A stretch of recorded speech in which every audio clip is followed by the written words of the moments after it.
আমাদের পূর্ববর্তী পর্বগুলো পড়ে আপনি নিশ্চয়ই ভাবছেন ফাইবারে কাজ করার কথা। ফাইবারে নতুনরা কাজ করতে নেমে অনেকেই অনেক সমস্যা ফেস করেন, আবার অনেকেই ফাইবারে হিডেন রুলস গুলো জানেন না।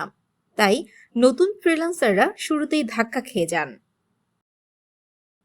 আজকের পর্বে আমরা ফাইবারের বিভিন্ন রুলস নিয়ে কথা বলবো, যে রুলস গুলো মেনে চললে আপনি লং টাইম ফাইবারে কাজ করতে পারবেন।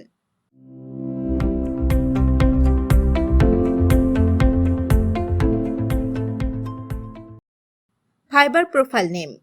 ফাইবারের প্রোফাইল নেমটি তার নামেই খুলবেন যার ভোটার আইডি বা পাসপোর্ট আছে, কারণ ফাইবারে অনেক সময় প্রোফাইল ভেরিফিকেশনের জন্য এই দুইটির যে কোনো একটি চাইতে পারে। সেক্ষেত্রে যার নামে প্রোফাইল তৈরি করা হয়েছে তার ডকুমেন্টস শো করতে না পারলে ফাইবার আইডি ব্যান হয়ে যেতে পারে। Fibre gig. ফাইবার থেকে অনেক ক্যাটাগরির গিগ রিমুভ করা হয়েছে, কারণ সেসব গিগগুলো অবৈধ কাজের মধ্যে পড়ে, যেমন ইউটিউব লাইক, সাবস্ক্রাইব, রিভিউ ইত্যাদি। তাই গিগ তৈরি করার ক্ষেত্রে অবশ্যই ইউনিক বিষয়ে গিগ খুলবেন।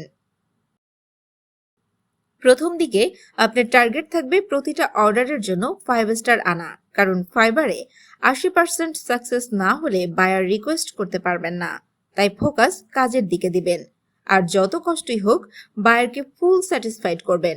প্রথম দিকে প্রোফাইল দাঁড় করতে একটু কঠিন হবে, তাই প্রাইজের দিকে নয় কাজের দিকে ফোকাস দিন।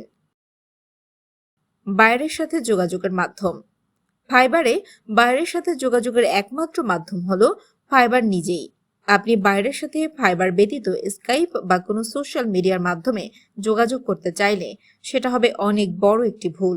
কিন্তু কাজের প্রয়োজনে বায়ার আপনাকে ইমেল করতে পারবে, যার জন্য অন্য কোনো প্রকার বাধ্যবাধকতা থাকবে না। Fibre gig edit.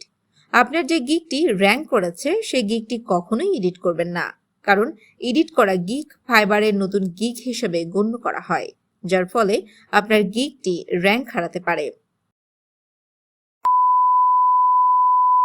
আজকের পর্বে আমরা ফাইবারের কিছু রুলস নিয়ে আলোচনা করলাম, যা নতুন ফ্রিল্যান্সারদের কাজের ক্ষেত্রে অনেক সাহায্য করবে। আমরা প্রতিনিয়তই ফ্রিল্যান্সিং জগতের বিভিন্ন টপিক নিয়ে আলোচনা করে থাকি, তাই আর দেরি না করে এখনই আমাদের ইউটিউব চ্যানেলটি সাবস্ক্রাইব করুন এবং ফেসবুক পেজটি লাইক করে নিন, এবং সব সময় আপডেট থাকুন ফ্রিল্যান্সিং জগৎ নিয়ে। ধন্যবাদ।